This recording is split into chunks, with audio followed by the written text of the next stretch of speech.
Hey, my name is Joe, And I'm Mary Beth.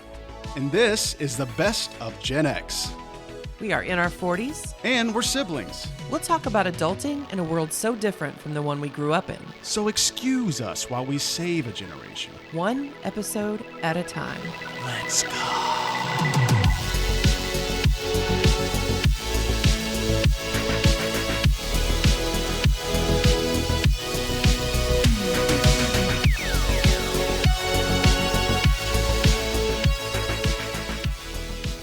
Hey, Joe. Hey, Mary Beth. How's it going? It's going well. How are you? Pretty good. How's your week been? Pretty good. Work stays busy. It's been nice out for a change. Oh, yeah, And, it's been great. Yeah, a lot of golfers going through my backyard, which is cool. The big PGA Championship is on this weekend, so all fellow golfers get real excited about it. And yeah, I lost you, didn't I? Yeah, I mean, for the most part, that's been my week is just work.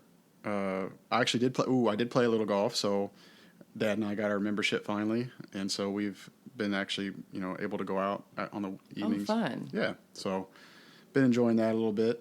And I tried a new place to eat last night that I recommend. It's called Bar Vetti. Bar Vetti. It's a local right across the bridge. It's a local Italian place, but it's recommended. I would go check it out if you like Italian. Drinks were good. We had a belated Mother's Day dinner with just Mom and Jen, and then our daughters and your daughter.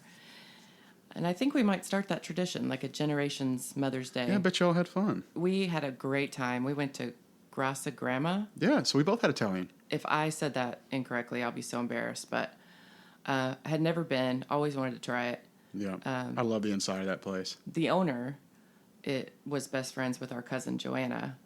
Oh, yeah. Yeah. Kevin?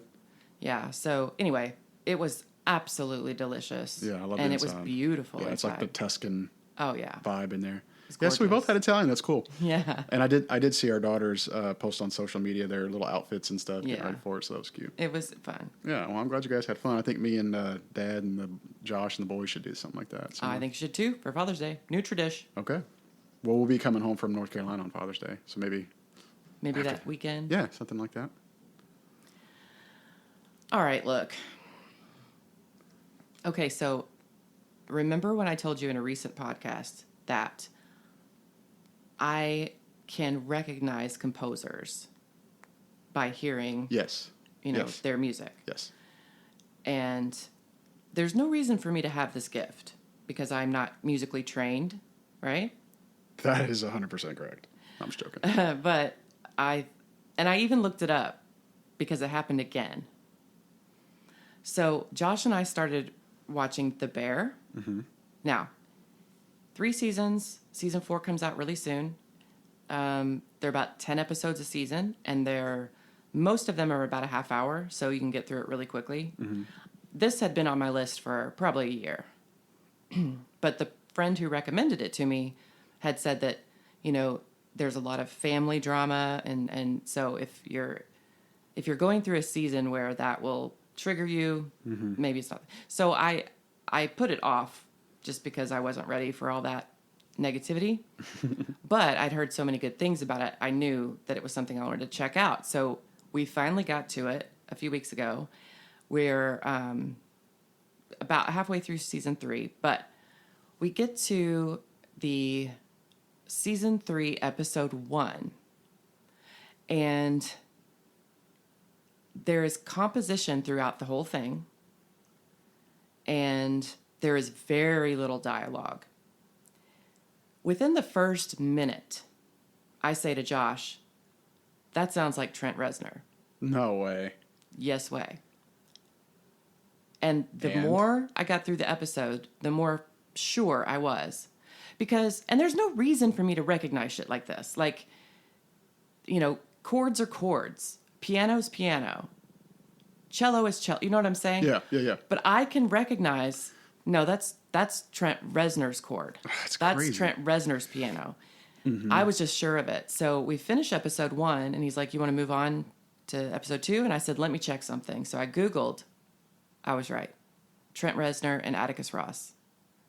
I should not have. That's when I looked it up. I was like, there is no reason for me to have this gift to hear something and know who composed it, right? Did you give yourself an old at a kid pat on the back? I did more than that. I did cartwheels. I was going to say, I'd be pretty. I would boast about that. I think that's pretty slick. Like I got out of bed and I was like, Josh, how amazing am I? Like, and how did he respond? he was just laughing at me. That actually reminds me that I hope you didn't put this in here because I don't want to steal your thunder. But remember when we were texting about the Lindsey Buckingham thing? Mm-hmm.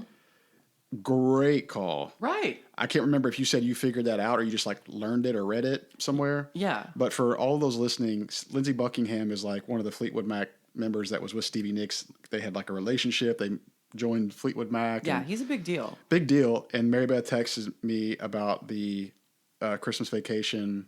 Or no, he was Holiday Road. So it wasn't European Vacation. Yeah. So it wasn't specifically Christmas Vacation.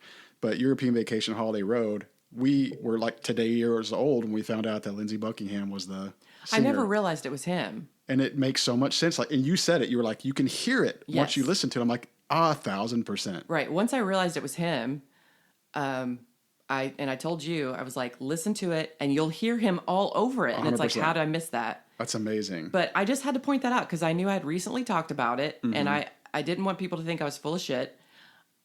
I did it again. And oops, I did and speaking it of the bear, this bear? Show. I've never even heard of it. Okay. It's got, have you ever watched Shameless? Yes. Okay. It's Lip. Oh, okay. Okay, Jeremy Allen White. He's good. He's been in some good stuff since Shameless. Well, I have not watched Shameless, but he's the star of it. He is a classically trained like chef, like best restaurants in the world. Mm-hmm. Okay, and his family owns this, hole in the wall but very popular, just like beefsteak sandwiches in Chicago. I'm not going to go into the backstory. I just got to say, I have not been moved by a season or like a season finale of a show this way since like Thrones. So the season 1 finale, dude. Okay, you get to my friend who recommended it. She said this show is it's very gritty. Lots of cursing. You're in a messy, dirty restaurant. It's like Shameless. It's very gritty. But she said it's going to take your heart to so many places. And she was right. And so season 1 finale, I'm not going to tell you what happens. I don't want to spoil it. You've got to check it out. But he's doing something and this music starts to play. And I'm like, oh man, this is Radiohead. And what was happening was so uplifting and beautiful. And as the song builds and as the moment builds and as you see him and all the other characters sink in what's happening and what it means, along with Radiohead, which I love, and you've worked in a restaurant before, it's so much more, even more meaningful, to what's going on. And you are so rooting for these people. I mean, it was a let's fucking go kind of impact. Mm-hmm. And the song was Let Down by Radiohead, and that's from OK Computer, which if I listen to that, I am immediately taken back to our restaurant days. And when I was in college, like that would be the soundtrack of that time in my life.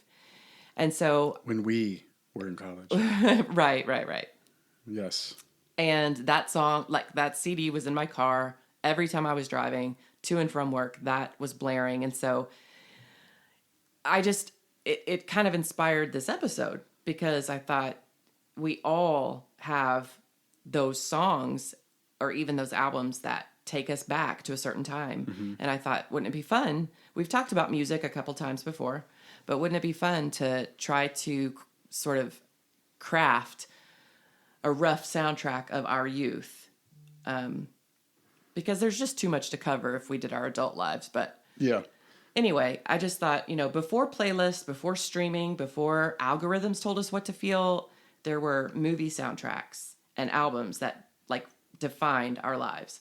From awkward middle school dances to high school heartbreaks, Gen X didn't just live through music. We felt every bass line, every beat, every tragic mascara running lyric, and every slow jam like it was written just for us.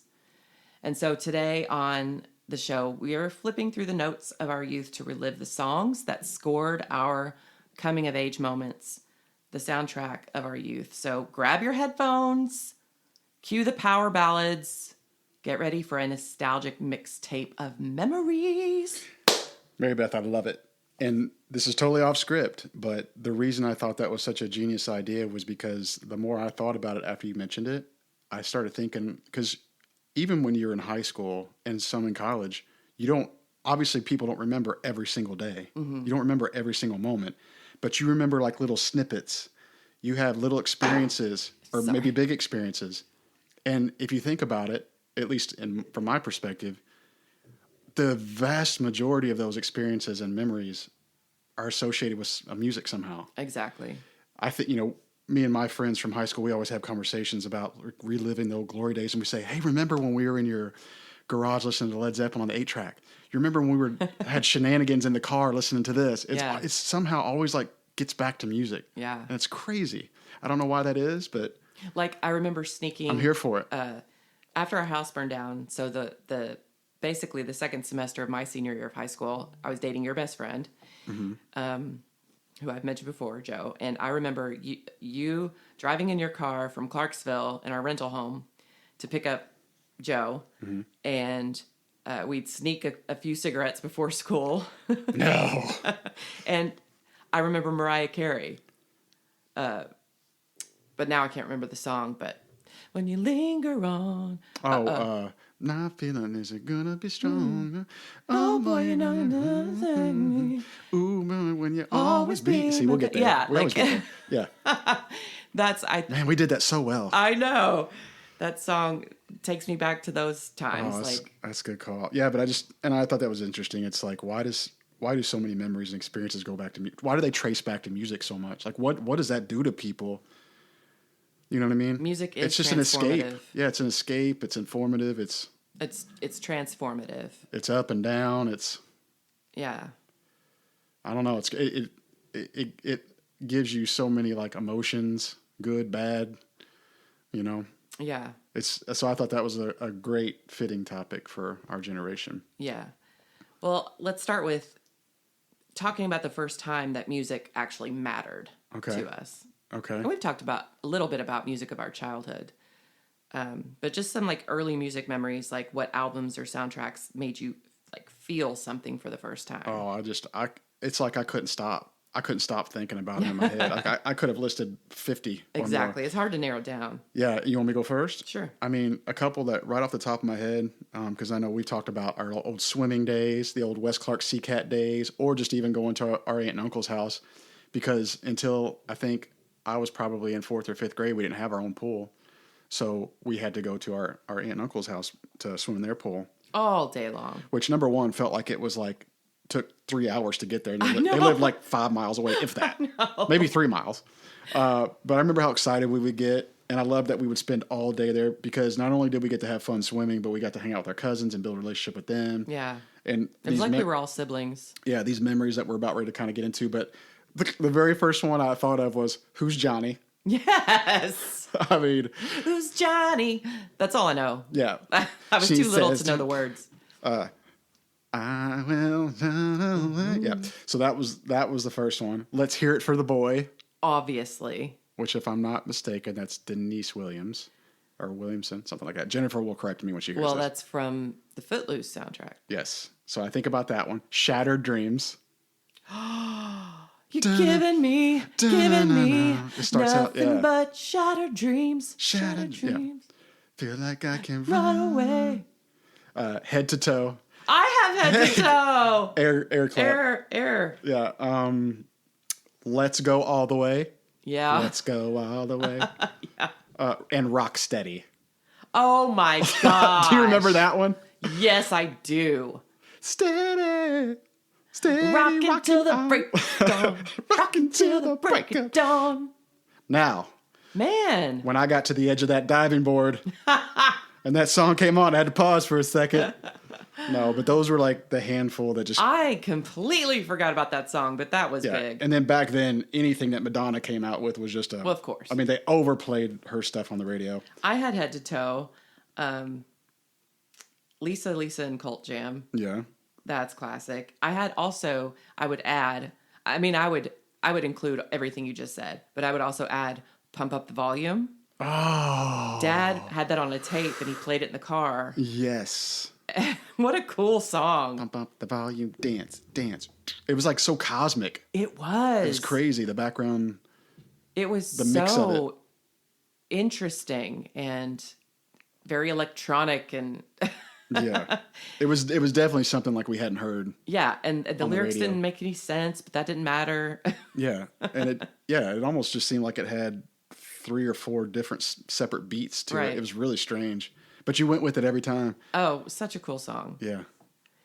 What about the first actual soundtrack, like you remember liking? Like when we were first old enough to realize soundtracks were even a thing. Yeah, sure. I mean, I would have to say Back to the Future. I've got that. I mean, I have to say Back to the Future because that was 1985. Yeah. And that was kind of right when we were like doing the swimming days and Yeah. And Dad was driving us to school, so he had that in the tape deck. Yeah, I mean, I thought that was a good one. So Huey Lewis, we were... I definitely know that was the first one, like you said, where it hit me that there's a soundtrack tied to a movie. Yeah. That was the first one I remember. Yeah. The first one I remember was Footloose, like I mentioned. Oh, yeah. Because Let's Hear It for the Boy, Hero.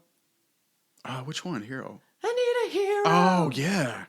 I'm holding out for a hero. Yeah, good call. That's a great call. Now, these are, because Mandy and Steven had the soundtrack to Footloose, so these were the songs that we rehearsed our dance numbers to that were going to take us to Star Search and ultimately Stardom. Oh, yeah. When I used to practice in their garage with a tennis racket as a guitar, because that's legit. And our dance numbers were fire. Right. And so the Footloose soundtrack was probably the first. Even the main song itself, the Footloose song itself, was a banger. Jamming. A banger. I still bang to that. I do too. Same. Oh, that's a great call. So I had Footloose, obviously Back to the Future, and then I had Flashdance and Dirty Dancing. Oh, yeah, you have to include Dirty Dancing. You almost have to. Oh, yeah. And we were a little bit too young because Flashdance was a little racy, with the strippers and all. Mm-hmm. Yeah, it was, And the famous, half tuxedo that she wears out to dinner. Right. I think that was the first time I ever watched the movie when I thought, oh, I might like women. A little bit more than just, no. Girls aren't gross. Yeah, that's a good call. Well, what about, was there an album that you just wore out in middle school? I mean, as we're progressing through the years, was there one that just kind of... What I remember about middle school and music, first of all, I know that we had tape players in the house. I just don't remember owning a lot of music. I feel like Jennifer owned she more did. Than we did. Why did she? Maybe was it because she could pay for it? She was a little bit older, so she had a job, babysitting money, and so she would pay, for all those tapes. Yeah, she had a vast. She had a collection. Yeah, we would thumb through that like Sheldon and how we do at the comics. Got it. We'd be like, man, she got that song. She got that too. Yeah. So when she wasn't home, I'd go down to her bedroom and listen because she had a big stereo, and I'd listen to all her tapes. And then you'd hear the tape mess up, and you're like, exactly. You're like, where's the pencil? Yeah. It's like, let me fix this. Yeah, it's like Raj when he breaks that girl's drawer. He goes, oh no. You were terrified. And then what does Wallow say? Okay, does she have a couple of wine glasses and a pillow? Right. Get a freaking hammer, you idiot. Yeah, you're terrified to hear Jennifer's steps coming down, or her footsteps coming down the basement. But she did. Good call. She had a big... So middle school, I don't remember owning a lot of my own music. I do remember... I do. I do remember having to put blank tapes in the player and listening to the radio and waiting for your favorite song so that you could record it. I mean, there was a unique level of commitment that we had to possess as Gen Xers. Yeah, kids today, they don't even know. They don't know what it took. And they're certainly not going to stand next to a jam box or a player and just wait for something to come on. They're going to be like, just get it right here on my... You got to listen to the DJ and all the ads and all the songs you don't like. You had to be all in. And you had to be on top of things. So you could press record at just the right moment. I think stuff like that contributed to our sharpness. So I remember doing that more than I remember having my own music and wearing it out. But I had a few. But there were songs that I didn't wear out. There were songs that life wore out. Okay. In middle school. For me, it was, first of all, Take My Breath Away from Top Gun. And that was Berlin. Berlin. Yep. And anything by Kenny Loggins. So those songs I remember a lot. But the one that life itself wore the F out was I Will Always Love You. I think that was junior high for me. Yes, it was. Because The Bodyguard came out. It was. I think it was like right at the tail end of your junior high. Yeah. Yeah, because it was like right before I went in. Yeah. I remember barely being a freshman, and that song was the Celine Dion My Heart Will Go On of the late 80s, early 90s. Yeah. And let's be honest, like vocally, she's probably one of the best that's ever lived. Oh, ever. So for her to do that to the Dolly Parton song. Yeah, which is sacred. And she did it better than Dolly Parton, as much as, I hate to admit that. Oh, Joe. Sorry. Those are fighting words. Well, I mean, let's go, because, that is Dolly's song. Because Whitney Houston... But Whitney Houston is no accident that she probably has the greatest Star Spangled Banner of all time. Oh, that, at the Super for sure. Bowl. I mean, come on.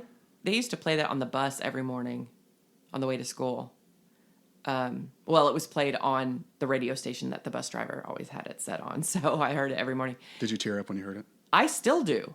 It's amazing. I still, every now and then, will look it up on YouTube, watch it, and get choked up. Yeah, and I have enough masculine energy where I'm securing myself, or it gets you. Yes. It gets you. The best. She puts every inch of her heart and soul into that damn song. And effortlessly. Yeah. Effortlessly. Yeah. And she was probably high on cocaine the whole time while she was doing it. Well, I think those were before. Was that before Bobby Brown? Yeah. Okay. Well, before a man ruined her life. Runt. I mean, I have a few. You got some others on the junior high circuit? Yeah, well, I'll wait to the next. Okay.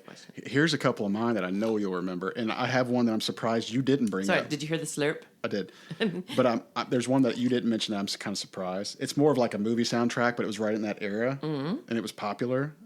So I'll get to mine, but before I do, I'm surprised you didn't say Ghost, because I had a pretty good... Unchained Melody. You were all about that movie. Like, you even, mimicked her hairstyle. I did. In 8th grade, I got the Demi Moore. Yeah. You I was loved blonde. That movie. I was blonde, so it was more like Wilson Phillips. That's true. That's fair. And I looked damn cute in that. That is fair, but you loved that movie. Like, you got my ass into that movie, and that was like a girly movie. I did. And I think that may have been the first movie that got me interested in musical scores. So there were soundtracks, but musical scores were separate. Mm-hmm. Because the score of that film was just... Yeah. Rip your heart out beautiful. Yeah. But it brought Unchained Melody back to the rotation on the radio stations. Yeah, because Elvis did it. That was huge. Yeah. Crazy. So I'm surprised you didn't mention that one. Well, thanks for calling that out, because I can't leave that out. But Gen Xers are going to appreciate my first one. Live Throwing Copper. That was big when I was in middle school. That's on my list further down in the episode, because that's one of my favorite albums of all time. So, but I was older. Yeah, so that might have been, it wasn't the very first CD that I bought, but it was one of the first 2 or 3. The first one I ever bought was Montel Jordan, This Is How We Do It. Hey, what's so funny? I'll tell you what's funny. This is how we do it. Everybody's moving right now. This is how... Okay, and the other one I really liked was, or there's 2 others, Naughty by Nature. OPP. Come on, I was a boy. I know. Bone Thugs? No. God, I hated that. We're saving that. Okay. But on the OPP thing, I always tell this funny story. Andy and Joe love this story. Nick used to spend the night, and it was during basketball season, and we'd eat dinner, and Nick said, let's go out to the garage and shoot on your goal. And we would shut the garage door. It's freezing cold outside. But we would have on our sweatsuits, basketball sweatsuits. And he's like, let's do our layup line. And then I'd have the jam box on the table, and we'd listen to OPP. Jam box. While we were doing layups, like OGs do. Do our kids do they know what a jam box is? I feel like we've described it before, but I don't think they were paying attention. And then the last one in my middle school days that like just rings true when I think about those days was Dr. Dre's The Chronic album. It's a classic. Yes. Nothing but a G thing, babe. Oh my God. We played that CD out to where it like was done. It was cut and scraped and this was early high school, but middle school for you. Remember when we went to church camp? The song Regulator. Regulator. Mount up. It was a clear black night. Warren G and Nate Dogg and Warren G. I bet if that song played right now, I'd be able to sing right along with it. How funny is that? We would listen to that on the way to church camp. Yes. But it's legendary to this day. I feel like the younger generation likes that song. Just sitting outside and what is it? LBC. On a mission trying to find Mr. Warren G. Oh. We listen. Da-na-na. Yeah, we listened to that one and we listened to the Coolio one. Come along and Fantastic ride on Voyage. Fantastic. Now, see, that for me was Coolio. Rest spring break of high school. So anyway, The Chronic was crazy. Like Levi, our old neighbor, we would get off the bus, me, Reese, and Levi, and we would go to our houses, do what we had to do. They would show back up in our basement, to play ping pong, and we would listen to the Chronic album. Oh, man. In middle school. That was a good one. That was a good one. So, okay, so what music was playing in the background of like your first crush, your first slow dance, first kiss, first heartbreak? I remember the big song was Eternal Flame by the Bangles. Every time I hear that song, I'm taken back to middle school and not having like your first real kiss yet, but some of your wilder friends had kissed with tongue, and it was like a very scary thing, but also very exciting. You're like, how did they know how to do that? I know. Where did they practice? And always being like, I don't know, that song takes me back to those times when most of my friends hadn't been really kissed yet, and that would be the song we would want to dance to and be kissed to. I remember. But how it really went down. Now, this was like summer of freshman year, maybe going into sophomore year. So we were all in theater, and Jen and I were in theater together because she hadn't graduated yet. She was too old for you to be in high school with her, but I was in high school with her for 2 years. Yeah, I missed her by 1 year. So she was in the Blacklight show. I remember that. And the Blacklight show was incredible. Amazing. It was basically all these pieces of styrofoam cut into shapes and characters and scenery, and it was all set to different songs. It was just gorgeous. Very cool. So Jen was in that, but I wasn't. So Mom and Dad go. It was like a Friday night. I go with Mom and Dad, and I see Kyle there. I will not say his last name, but everybody who knows me knows exactly who I'm talking about. God bless. I know, like from elementary up through high school. You wore that out. He wore me out, like heartbreaker. Okay. Bruh. But my first like make out session was we sat off in the corner off to the side. And so every time I hear Aladdin, like, but not the love song from Aladdin. Are you joking me The right genie now? song, like, oh, I come from a land, from a far away place where the caravan That's the song you freaking made out to. That was the first song of the show that opened the show. Oh. So that's when the makeout started. Got it. But we made out through the whole damn thing. During intermission, I remember running over to Mom and being like, we haven't come up for air. It was awesome. We made out the whole time, and it was awesome because he was a really good kisser. But it was the one that I think stands out the most was KLF, 3 a.m. Eternal. KLF, yeah. KLF is gonna rock you. Man. Yeah. I forgot all about that. When I hear that song, I am French kissing Kyle B. Wow. For hours. Wow. It was awesome. Damn. I forgot that song even existed. Right? Huh. I know. That just blew my mind. When I hear it, I get a little, Yeah. Mind blown emoji. You might think mine's pretty funny. Well, there's actually two. Oh, were you done? I'm sorry. I think so. Yeah, I think my first one was at the Great Tree Skateland. To Nice. New Shoes, I Can't Wait. But baby, Yeah. I can't wait. I don't have to sing all of these. Just stop me. No, I don't. You're just going to have to stop me. I do want the listeners to understand something. I was a very skilled roller skater. As we all were. And I knew it. And when my crush was there in middle school, I was like, it's my time to shine. I bet I know who it was. My time to show off a little bit. Can I guess? Sure. Cindy? Yes. Always. And My Lord. listen, I skated my ass off. And when that song came on, I felt like I was 10 foot tall and nobody could touch me there. Like, you know what? Let's race. Bulletproof. Yeah, let's race, people. And Cindy, make sure you're watching. Right. You were so in love with her. And I might have like looked to the side and like lost my straight line vision, and I might have like hit a wall. Right, just to make sure she was watching. Yes. Hey, you watching? You looking? There was that one, and then we've already mentioned it, but I had to bring it up because I think it was my first in school kiss, like in between one of the like second and third period kiss in between. See, that was hardcore. Like you had to be really romantically involved to kiss in between class. Yeah, so I think the song that I heard directly after that, or like right after school, the very first song was "I Will Always Love You." So I associate the first kiss with that. Now, this is not. Hey, it is not Whitney's fault. No.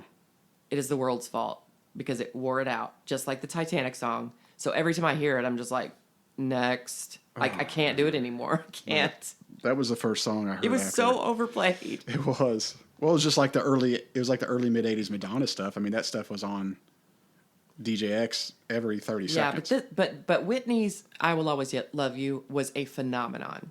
Like, yeah, record breaking. Yeah, nuts. Yeah, it did. It had a life of its own, for sure. So we're getting into the coming of age on repeat era of our lives. So yeah, I'm kind of excited about this. Yeah, the albums or the soundtracks that defined high school for us. So things that, shaped our identity, made us feel that sense of rebellion, or even just gave us comfort. My musical taste really blew up in high school. Mm-hmm. So what kind of albums or songs made you feel confident, made you feel seen? It's going to sound so stupid, but I thought Bone Thugs and Harmony was so cool. I thought you were going to say that, and I am prepared to tell you, once again, like I did back then, how terrible that music was. A loser. Yeah. Their music is so bad. I know, but back then it was so unique. There was Didn't they do, like, Crossroads? Yes, but See that... you at but the that Crossroads. Like, we have no talent. I'm pushing a button on a mixer. No, listen, they did do that, but that's not even one of my favorite ones. Because I had listened to so much of their other stuff. Crossroads to me was kind of just janky. Okay. I'll play. Tell me what they did that was good. Die, Die, Die. You say that was serious. Die, Die, Die. First of the Month. A classic. Oh my God. A classic. Shoot me in the face. A classic. It's all coming back to me. I can give you some more. I mean, I can give you some more, Mary Beth. I don't know if I need more of that. I think the world needs more. Okay? Eternal, Down 71, The Getaway, Land of the Heartless is one of their best ones. So when somebody says Crossroads, I'm like, like it was super popular. I get that. And everybody wants to joke about you miss my Uncle Charles, y'all. Like that line, for whatever reason, just gets everybody in it's like a funny thing. That one, I felt like hardcore when I would, hear that. Like I kind of had that back up off me vibe. And then Green Day Dookie was like Green Day. Crazy popular. Green Day. It kind of always for me goes back to these things that were so popular that you never really heard anything like it. Like it's hard to compare it to. Exactly. Like Bone Thugs were like rapping in such a way that nobody else they were rapping real fast, and that was like the first of its kind. And terribly. Whatever. I'm just kidding. But it was like the Cleveland rap because that's where they were from. Yeah. And then it was like Dookie came out, and I couldn't compare Green Day to anybody. They were so different. Yeah. And I think we can credit Nirvana with breaking down that whole door. Sure. I think Nirvana was a big influence on well, just like breaking down the door of a whole new genre. Yeah. And Green Day was big. Yeah. But what the albums, I was thinking of the ones that made me feel empowered, sexy, tough Janet. Yeah, she had. Janet, period. Oh, remember that magazine cover? Dude, that was her album cover. That was cut out of a magazine and put inside my locker. So you don't. I can understand why. Just so you know. And we are going to talk about album covers here toward the end. Yeah, that's a good one. But the album itself, I think it came out in 93. That shit was fire. It was awesome. I'll give you that. It was awesome. That was one of her best. I like it too because that was kind of her album to say, I know I get the Michael stuff, but I'm bad. I'm awesome too. I am my own and she person. She brought it. She brought it. Let's see. If that's a banger. Again. And what was the other one? That's the Way Love Goes. This was back when J-Lo was part of her dance crew. Oh man.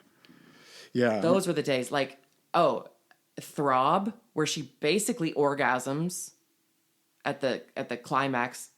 See what I did there? Yeah. Of the song. Tell me more. Alanis Morissette was another one. Huge. Oh yeah, yeah. Huge. Jagged Little Pill. Yes. And Pearl Jam.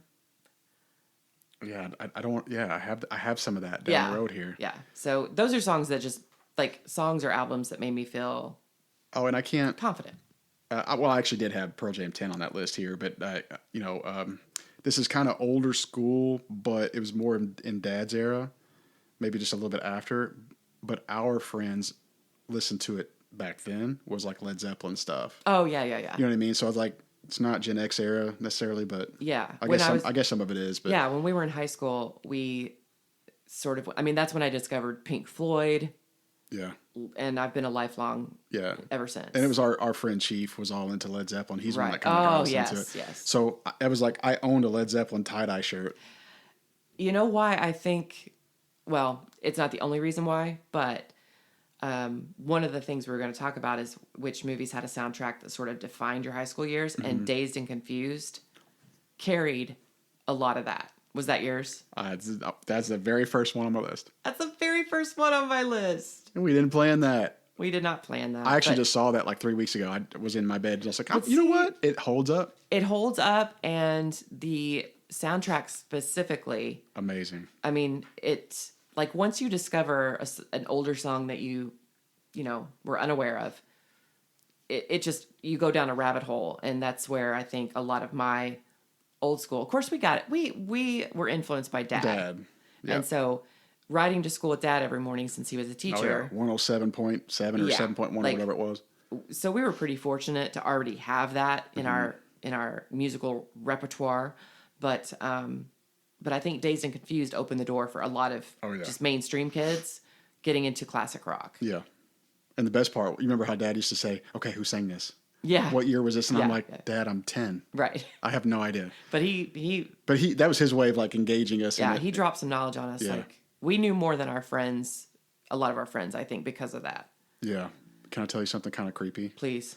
So when we were in high school watching Dazed and Confused, the difference in years between when we watched it versus when it was set is the same as today versus like 2004 or 2005. What? It's crazy. Crazy. What? Yeah. Noodle on that a little bit. I am. I love that movie. That movie is probably one of my top 10 favorite movies. Oh, it's great. And I remember seeing it in theaters. Yeah. Every time I watch that movie or listen to the soundtrack, it makes me want to go get a keg of beer and go find an open field, get trucks, put a lawn chair in the back of the bed of the truck and just... Parker Posey. Smile. You love us. Yeah. Smile, you little freshman bitches.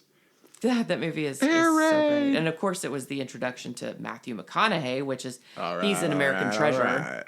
What would we do without McConaughey? Yeah, it was just a classic. And that was actually one of the movies I saw in theaters. That's one of the movies I snuck into because I was not 17 yet. Mm-hmm. There were a few of those that... it's got Giovanni Ribisi's sister, the redhead. It's got the guy from Adventures in Babysitting. It's got Silverman's brother. Ben Affleck. It's got the one dude that had a guest star or a guest role on Friends. Him and his buddy, like Bully, Ross, and Chandler. It's got Rip from Yellowstone. It's got Rip from Yellowstone, who is just amazing. badass. Yeah, amazing. So, yeah, like for us boys back then, it was all about the cool trucks and the old cars. It was so fun. And then they like chase the kids with the paddles and Good times. legendary. Yes. So that was my number one, and I had like Forrest Gump. Oh, that's a good one. I mean, probably one of the best soundtracks maybe ever. I had that. Dude. Yeah. How could I forget that? Well, that was like 94. Yeah. So it would have been like Again, freshman like year. Dazed and Confused. All the good oldies. Yeah. So many. Yeah. I loved it. Again, another beautiful musical score. That feather flying in the wind. Mm-hmm. Bro. And I actually had two, and you can chime in, but I had two that I didn't really watch, but I remember them being like kids, like people just couldn't stop listening to them, was like Pulp Fiction. Oh, yeah, I had that. I wasn't a huge Pulp Fiction fan. I didn't like the movie, but I loved the music. The music was good. And then The Crow. The Crow had some cool stuff in it. Oh, it did, yeah. It had some STP in it. Yeah, it had some good music in it. Yeah, you're right. But I wasn't a huge Crow fan, but like some of my friends were, music. but the music was really good. It was. What was the one you said before that? Pulp Fiction. Pulp Fiction. I had that soundtrack. Yeah. That was a good one. Again, a lot of oldies. Yep. Okay, so for me, if I had a soundtrack that defined that time in my life, I said I had Dazed and Confused first. That was untrue. Sorry. Because I did steal your thunder on that. It wasn't my first. My first is Reality Bites. Oh, you were hooked on that movie. I remember that. I couldn't stop. You were hooked on that movie. Like from sophomore to senior year, and even in my 30s, like I couldn't stop watching that damn movie. Yeah, that was. Give me all of your Winona Ryder, Janine Garofalo. That was Ethan Hawke. And Ethan Hawke. Yeah. Like give me all the Ethan Hawke that you have. Janine Garofalo is what introduced me to her. It's a Ben Stiller movie, and he's genius.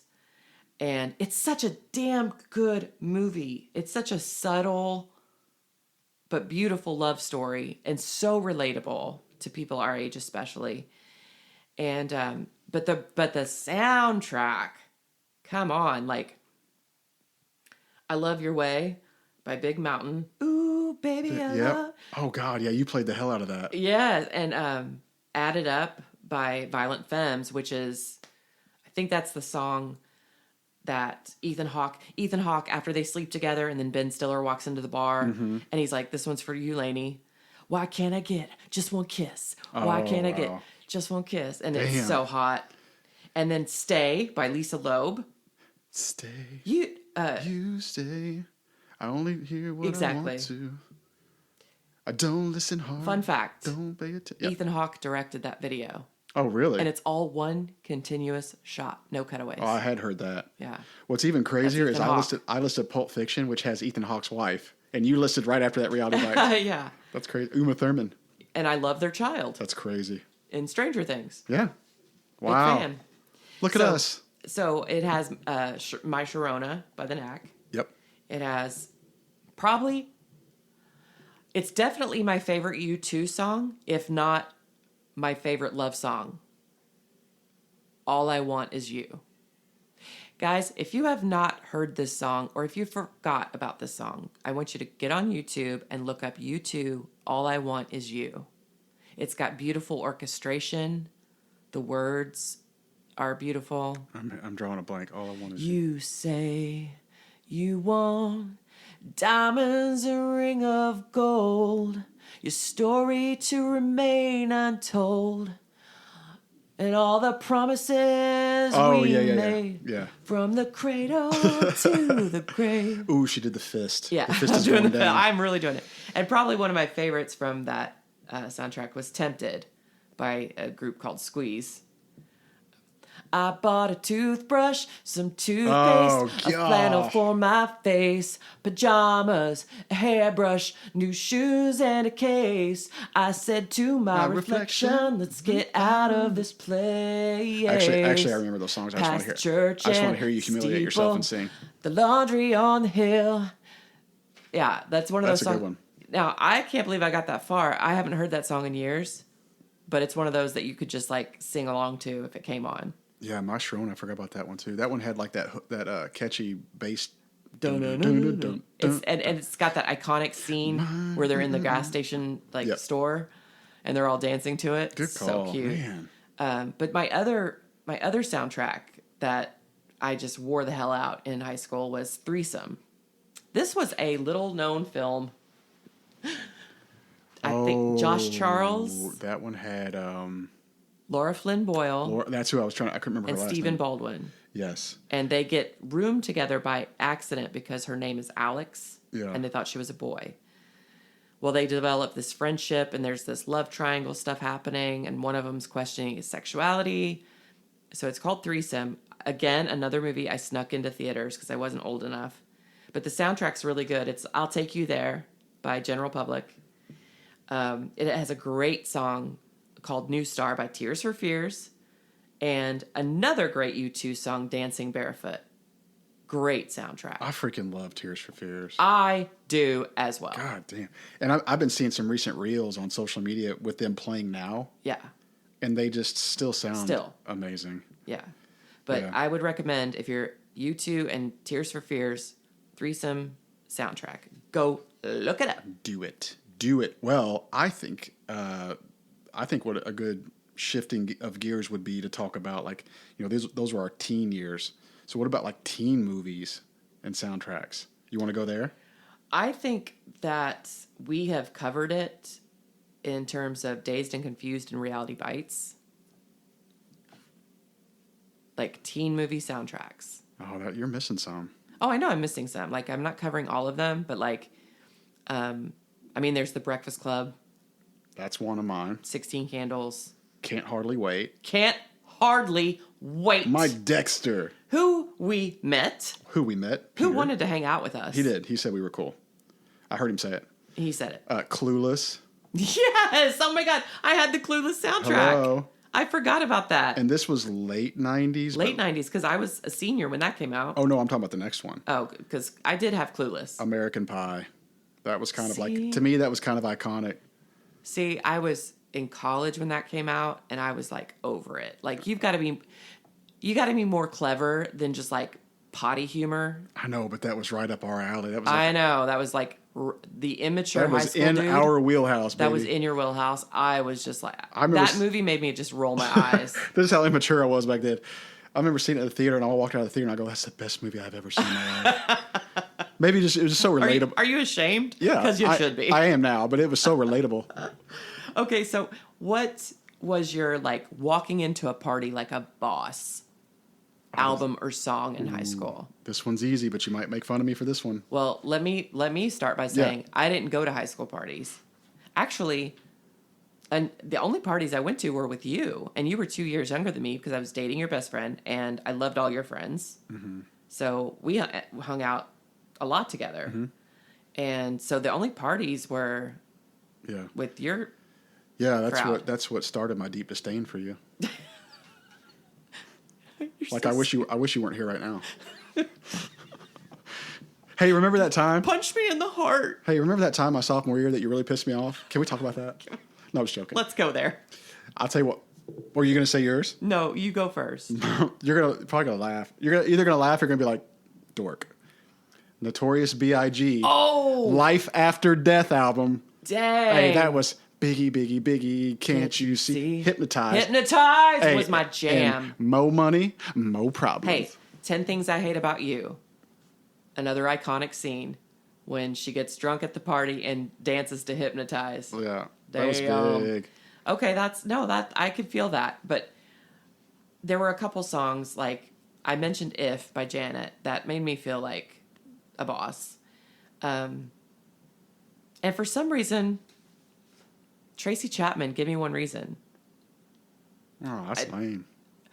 I love that song, but I'm not like walking into a party being like, yeah, give me one reason to stay. I don't know. There's something just very cool about it to me. But my number one, can you guess the song? The world is a vampire. Santa Drain. That's Smashing Secret Pumpkins. Destroyers. Actually, Mary Beth, I had that CD. I had that Smashing Pumpkins CD. That Hold song, you up to the flame. to this day, is like a kick-ass, badass, don't mess with me, grr kind of song. And I'll say it again, Billy Corgan just you hadn't heard anything like his voice before. Exactly. We had so many of those, stars and acts and bands that just were so different. Unique. I'm telling you, and I may have said this before on the show, but there have been so many times when I've been in the car with Mallory and we're listening to a contemporary radio station and every single song sounds like the same person. And I'm always going, who's this? Right. Who's this? And they all sound the same. They all sound like they came from an open mic night at a coffee house.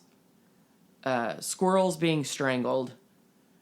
But we grew up in an era where all these artists were coming out sounding completely different, bringing something new to the table, and he was one of them. Yeah.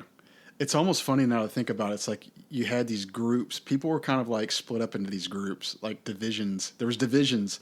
You'd have like the Pearl Jammers. Yes. You'd have the Counting Crowers. You'd have the Smashing Pumpkins. You'd have the Nine Inch Nails. It just created all these different you could almost groups of people. Almost categorize the cliques. Yeah. Not just by their style, but by their music. Yeah. That's kind of where I was going with that. But well, I think this is a good place to take a break. Let's break. And we're going to wrap up when we get back with some breakups, slow jams, and cry-alongs, and then a Gen X playlist speed round. Okay.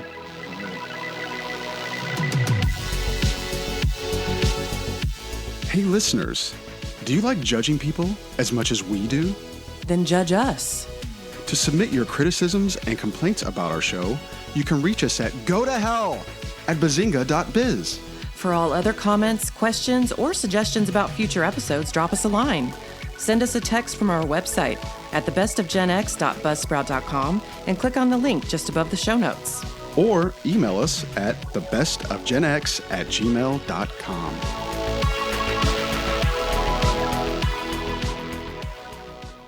Okay, we are back, Mary Beth. I think you have some exciting updates to share with everybody. Yes. Why don't you let us know about the new country that's added to our listener list? Okay, well, first update, you made me a second drink, which is really good. You're really good at that. The mixologist? Yes. Thank you. Thank you.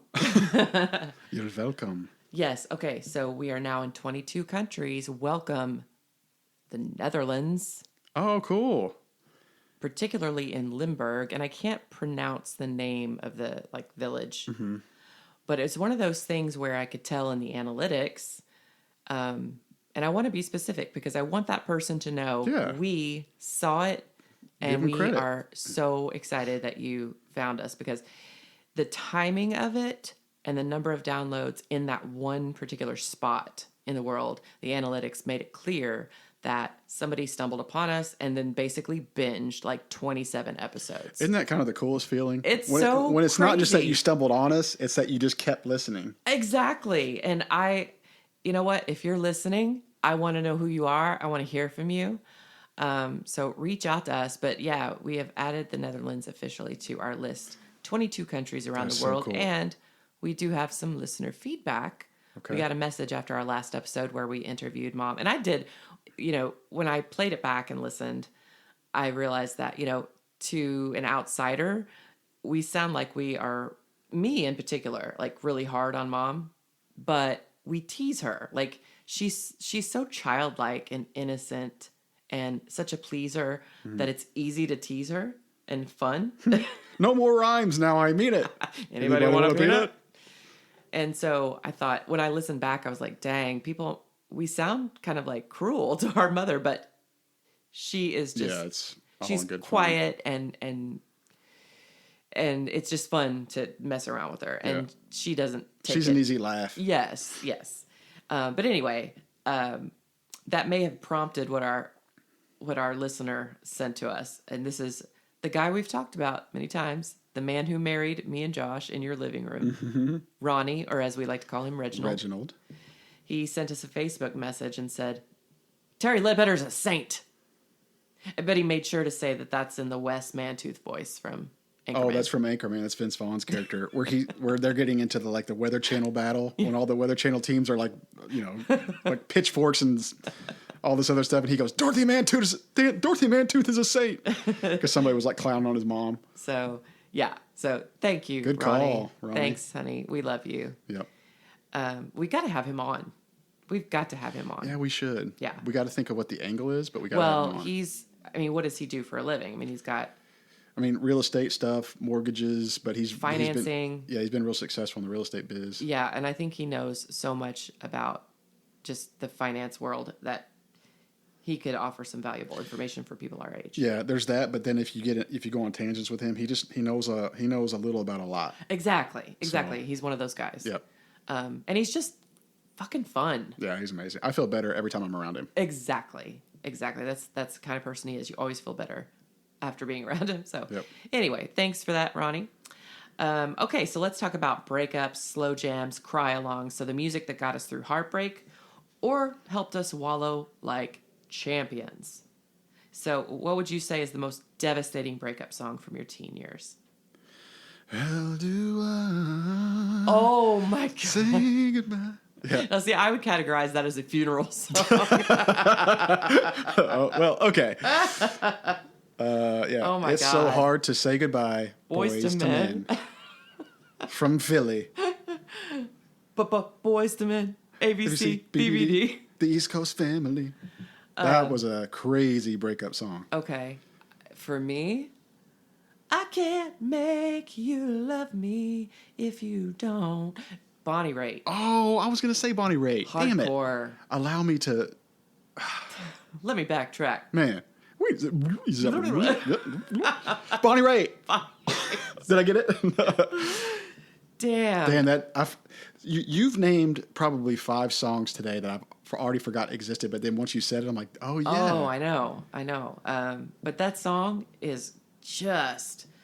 When someone doesn't love you back, That's a tough one. She married Danny Noonan from Caddyshack. Right. By the way. Much older. Was also on Roseanne. Much older than he was. Yeah, she was. That sometimes the age different thing, it can work. Age gaps exist. They do. In relationships. And sometimes they can be fantastic. She was his cougar. Okay. How about the one I couldn't stop playing even though it made me cry? I think you're really going to like this choice. Because I think I brought some up that have sparked some... Yeah, you have. Everything I do... Oh my gosh. Another overplayed... There's no love. Bryan Adams, who's been clearly eating gravel for breakfast. Oh my Lord. That voice. I love that song. That song reminds me of high school choir that I was in, because we had a musical theater class, and we sang that song, and I was alto group. When that song plays, I can still sing the alto part. Well, plus it's got that cool piano. Oh yeah. To start it. That was a badass soundtrack. There's so much song. good about it. And Man, I can't believe I forgot that. Yeah. I mean, God. For several months, that's all we did was sing that song, and I just okay. I think you'll laugh at mine. Okay. I'm anxious. When the day is long and the night is yours alone.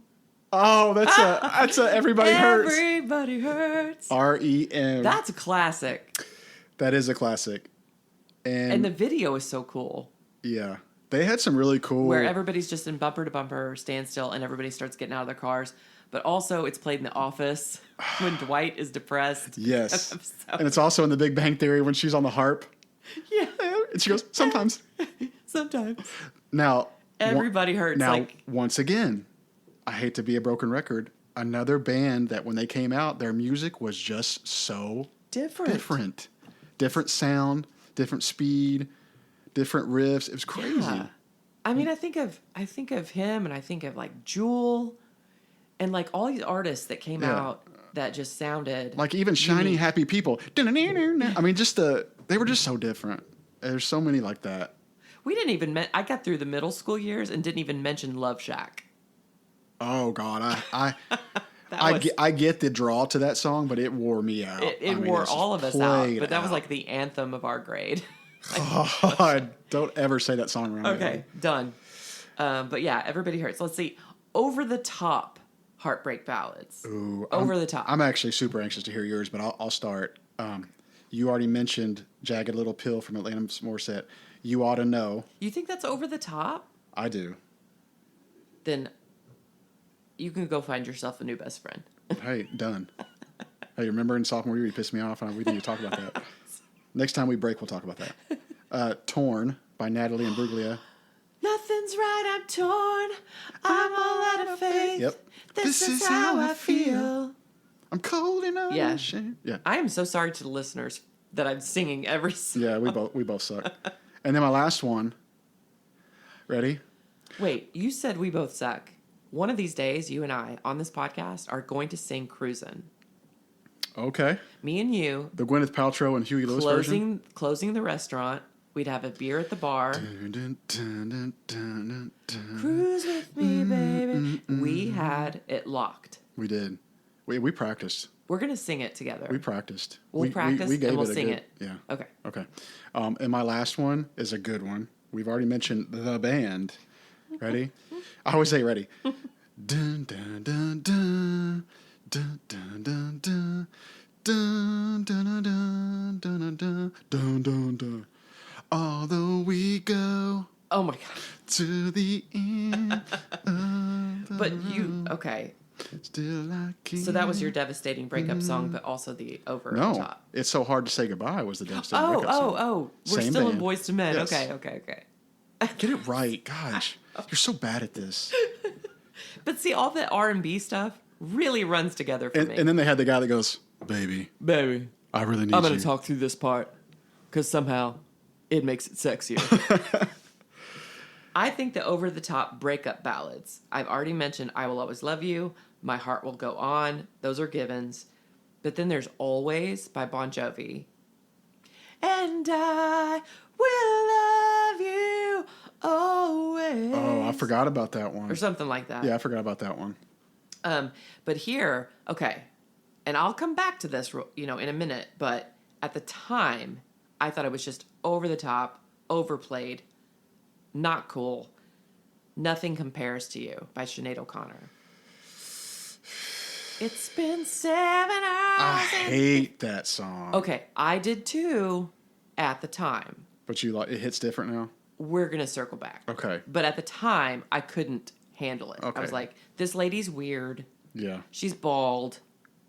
The world doesn't make sense. Who is she? But again, another different sound, different artist that I didn't appreciate enough at the time. Yeah, that song, Okay. that song can go die. How about the sad song that you still love, even though you should probably be way over it?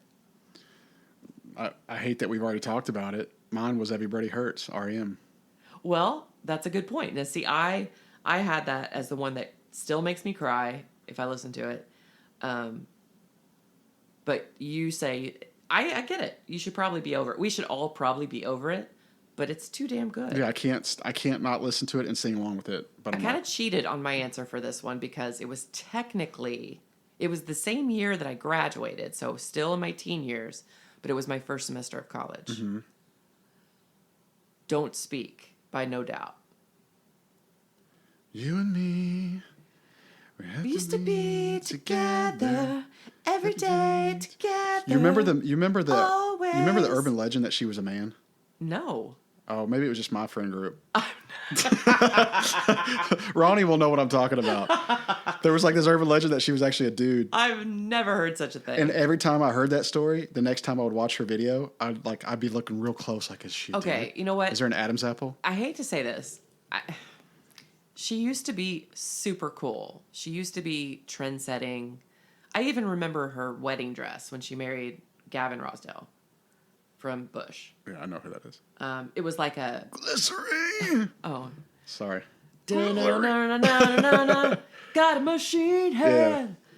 Yeah. So, but I'm disappointed in what she's become. Like, I feel like she's become a carbon copy of that just nasty, fake, false everything, false eyelash, false nails, too much. Like, but she used to be the grunge female, like, trendsetter. Mm-hmm.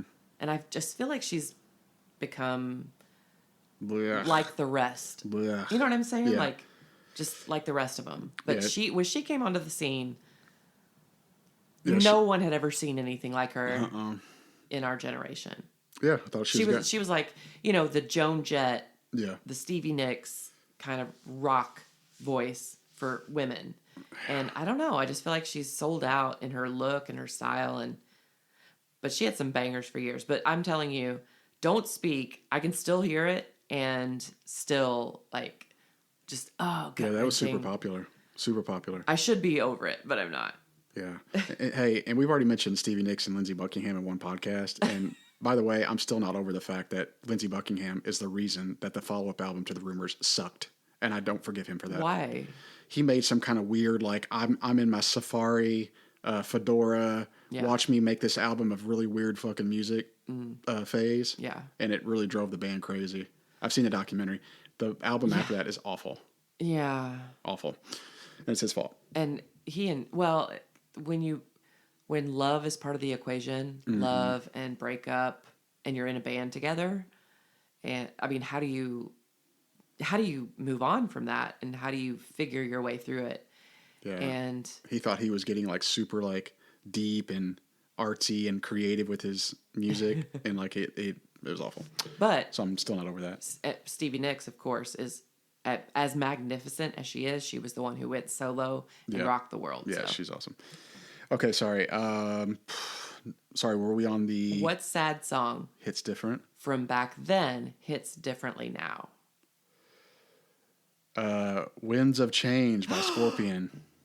8th grade, man. I'm not gonna sit there and hum it, but the winds of change, Take me love to the legends that of song. tomorrow. Anyway, Yeah, I loved that song. Still do.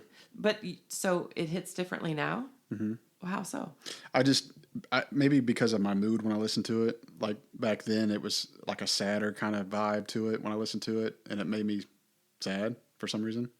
And then now when I listen to it, I have the opposite. You feel kind of inspired? Yeah. Yes, that's it. Gotcha. I feel motivated for some reason. Gotcha. Okay. Yeah. I'm going to say Nothing Compares to You. Now when I listen to I it. didn't like you. Okay, well, let me go to like a cheap one. Chris Isaac. On the What beach. a wicked game to Wicked play. Games. Okay, that song was awesome when it came out. When I hear it now, and especially when I hear it covered by other people, there's like a whole like TikTok avenue you can scroll down and find people just like doing acoustic. It sounds amazing. Oh yeah, I bet. That's a song that hits differently for me, but my actual pick was Nothing Compares to You, and it's probably because I have a better respect for Sinead O'Connor now, but it's not her version that hits me. It's other people's. Like, well, Prince wrote the song, and when you I didn't know that. Prince Damn. is the fucking king. He is. He really is, man. Confirmed. Yeah. Damn. So when I hear it now, like for example, if you get on YouTube, if you like Chris Cornell, Dude. Oh. which my husband today in history in 2017 is the day Chris Cornell passed away. He was really good. Yeah, my husband told me that this morning. He was really, really good. He was, and Soundgarden, and then he went to Damn. Audio Slave. Dude was. okay, my husband is obsessed with Chris Cornell. I get There it. is a version of Chris Cornell singing Nothing Compares to You on YouTube. Look it up. It's worth your time. That song hits differently. Yeah. I mean, because when we think about the opening, like it's been 7 hours and 15 days. Like when you break up with someone, when your heart's broken, it's like minute by minute misery. And so I get it. You know how we always used to say like Frank's, or maybe not so much Frank, but like Bing Crosby and Dean Martin. Remember how we always used to say those crooners like were just born for that kind of. Yeah. Chris Cornell was born and had like the quintessential like rock voice. Like That dude could have done rock. He could have done ballads. He could have done like Broadway. That's what I'm saying. Like, He had pipes. when you talk about people having God-given talent, like that is Exactly. a true God-given ability that he had Exactly. in his voice. Like, my husband warns him I get it, man. Listen, all the time. I had more of an appreciation for Chris Cornell Audio Slave Soundgarden as I got older. Yeah. When I was a kid, it was just kind of not my thing so much. But like he had one or two songs I like, but now it's just like I purposely find him on Spotify just to listen to him. I never used to do that. Beautiful. Yeah, so, but good nothing call. compares to you, Chris Cornell version. Look it up. Okay. And then I'll end with Creep. Oh yeah. Radiohead I'm again. a creep. There are so many. Winner. That's a good one. There are so many out of this world. What the hell am I doing here? I don't belong here. I don't belong here. Yeah. Good stuff. There are so many out of this world versions.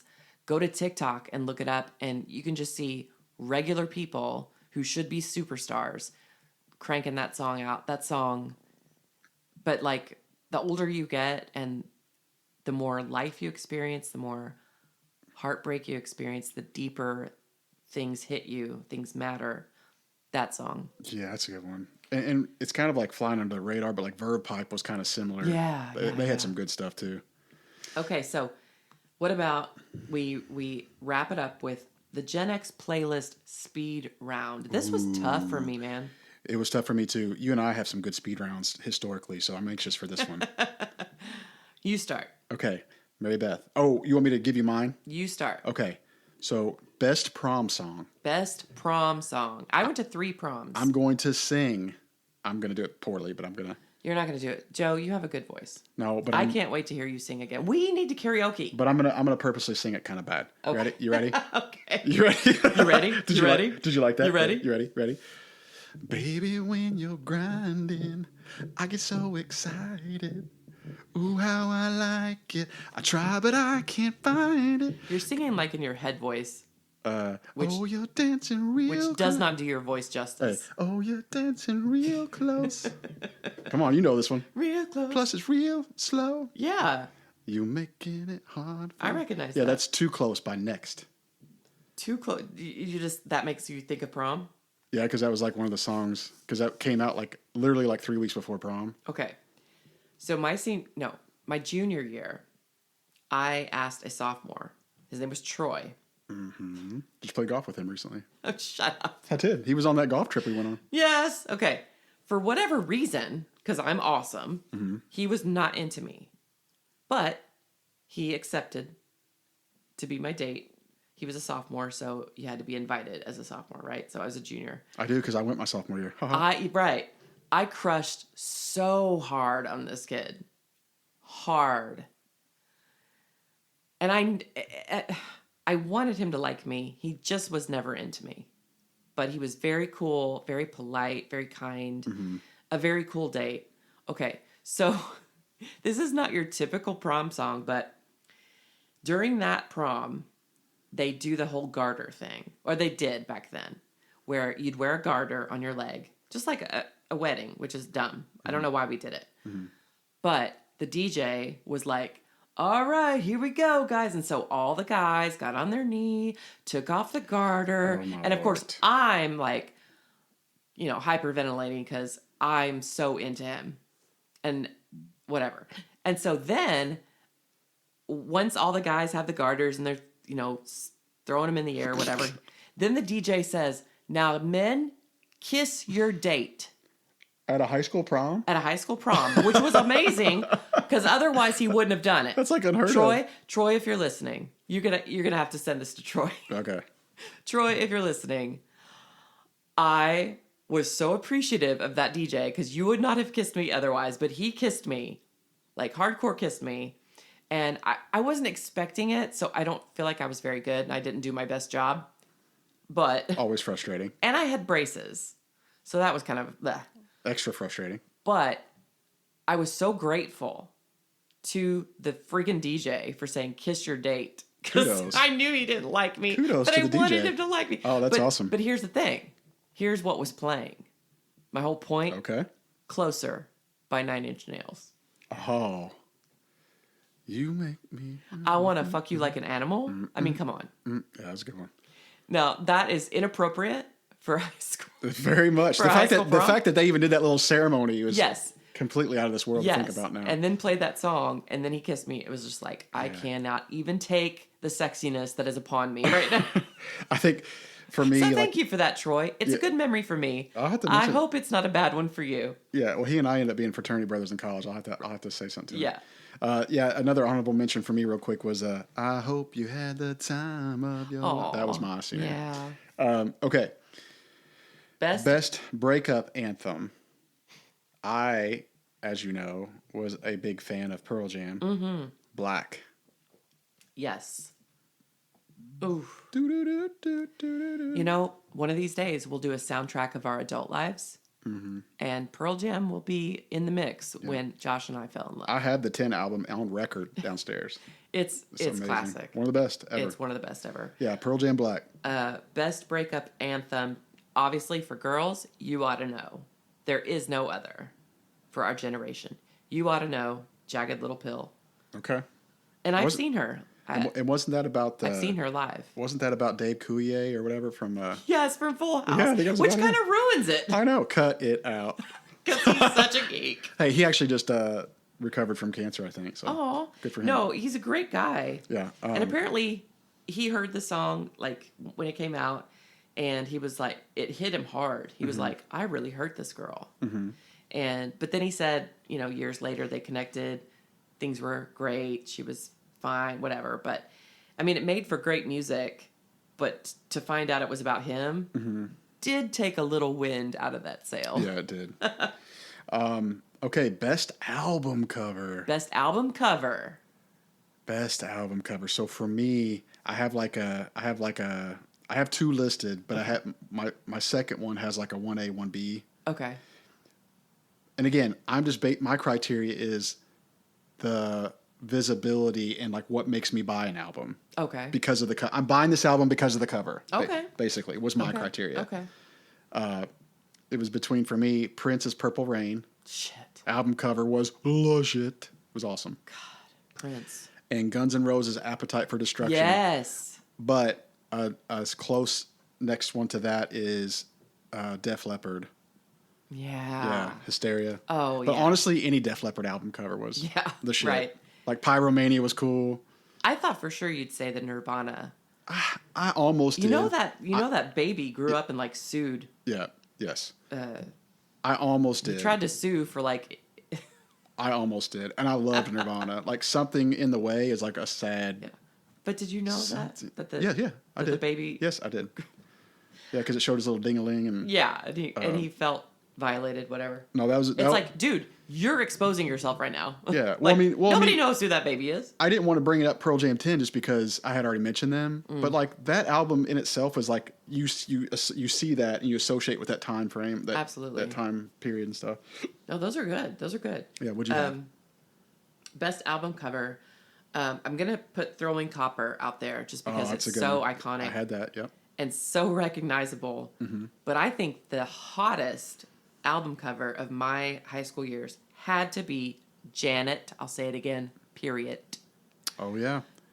On my locker. Because when you pulled that out of your CD cover and you unfolded the inside, you saw the full cover. It wasn't just like, if you bought it in the store, all you saw was like her beautiful face. And it's kind of like is it sepia? That filter that makes it look a little outdated, a little timely. Maybe. I know what you're talking about, but I don't know what it's called. Sepia or something? Yeah. It's escaping me, but I know what you're talking about. it's not black and white. Yeah. But it's not very colored. Yeah. Okay, so she's got all these little ringlets, her flawless face, her hands kind of both resting on her head. Oh, I remember. But then you pull it out and you unfold it, and there's a nameless, faceless dude behind her, and she's just got on a pair of like grungy jeans and some dude's hands cupping her breasts to cover them. Best album cover Oh, of sophomore all year. time. Oh, sophomore year. Every time I open my locker. Janet Jackson. That's the cover of Get all it, girl. covers. Hey, get it, girl. Get it, girl. Get it, girl. That's my favorite cover. Oh, that's a good one. That's good. Thank you. Okay. Best use of a song in a movie. I'm kicking this one kind of old school. Me too. Uh-oh. Do we have the same? Uh-oh. Let's say it together. Say it, ready? Okay, we're saying it on 3. One. Or right after 3. 1, 2, 3. Bohemian Rhapsody. Oh, What were you saying? don't you forget about me Oh, that's a good one. from Breakfast Club. Yeah, yeah. But we've stayed kind of in the 90s, so I did go a little further back. But Yeah. Bohemian Rhapsody. I love the car scene. They do the air drums. You're and stuff. right. You win that one. Well, just because I had never up to that point really known that song. I don't think any and of that us song did. just made everybody Yeah. aware. It didn't just introduce an older song to our generation. It introduced a band to our generation. Exactly. Queen. Yeah, because we only started listening to Queen a few years after that because of that movie. And you really got into Queen. Oh yeah. You and Chief. Yeah. Oh yeah. Go to the bowling alley on Saturdays to bowl, listen to Queen. Oh yeah. Yeah. That introduced me and countless others to Queen and their Freddie Mercury. Yeah. And I was pretty proud of that pick. hey, you win. Thank you. You win because Finally. that's a damn good pick. Finally. That's a damn good pick. All right. One soundtrack that still hits today. This one might have been the easiest choice. For me, it was. Of them all for me. Ladies first. Reality Bites. Okay. I can buy that. Best soundtrack. Best movie soundtrack of my childhood. For me, Top Gun. I loved it. That's my favorite. It's my favorite. My favorite soundtrack of all time. Close second would probably be Forrest Gump. Is it because it makes you think of topless guys playing volleyball? That's part of it. Not. Opposite Day. No, it was not. That's like my favorite movie of all time. Yeah. And I do remember, not to kind of seem somber, but I remember getting a speeding ticket listening to this CD in my car coming home from work where we worked at the restaurant. Right. We worked late. It was like 12:30 in the morning. And I was switching lanes close to the exit to get home. And I kind of accelerated because I was listening to Danger Zone. So I'm like, I got to accelerate for a second because I drove a manual. It makes you drive too fast. Yeah, I shifted it to like 5th gear when I got around this car.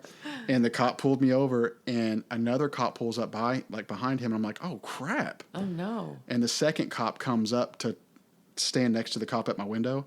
He goes, hey, man, I just got a call on the radio that Princess Di just passed away. That's how I remember that night. Bro. Isn't that crazy? Yes. I associate that night with that. And I remember I turned my head to the other cop and I go, are you serious? I was in my car. Shit. He's like, yeah. Okay. Car wreck. Crazy, but at the very same time that this was happening to you, I was in Charlestown because BD and I had just been at a club together. In Charlestown? No, in Louisville. Oh, okay. I was like, I where believe, are there clubs in or it Charlestown? could have been local berries, Yeah. whatever. But we had just been at a club together and we're following each other to his house. Mm-hmm. And I was listening to music or a CD or whatever. He came out of his car when we got there and he said, yo, or Princess Diana just died. Yeah. I was getting a speeding ticket when you guys talked about that. And it was one of those moments where you never forget forget. it. Never forget. Well, which reminds me of another iconic song of that whole era, Goodbye England's Rose. Oh, yeah. Where he took his classic song and transformed it for her. So beautiful. You're right. I think that definitely hit the top of the charts, I think, for a period there because of that, yeah. Yeah, well, it brought the old song back in our hearts, but it also helped an entire globe mourn for someone everyone loved. Man, that damn asshole still wrote me a ticket. He did? Yeah. I figured I'd get a warning after that. Oh, do you remember his name? Officer Schmegma. Schmegma? We're TPing your house tonight. Officer Schmegma Mantooth. I don't know. Mantooth, we are there. We're going to look him up. Okay. We're going to TP his house. I'm on it. And we're going to be playing what on the car stereo as we do it. What should it be? Oh gosh. That's a quick one. What? It's a quick on the spot. Oh gosh, I don't know. We're gonna TP somebody's house. Slow ride. Oh. Take it easy. Darn it. Yeah. Good call. Thank you so much for listening to another piece of the Gen X experience worth saving. The soundtrack of our youth, the music that scored our first dances, our biggest heartbreaks, and everything in between has now been immortalized in the annals of history. If you like what you heard, subscribe to the Best of Gen X wherever you get your podcasts so you never miss an episode. Joe, always a pleasure. Duh.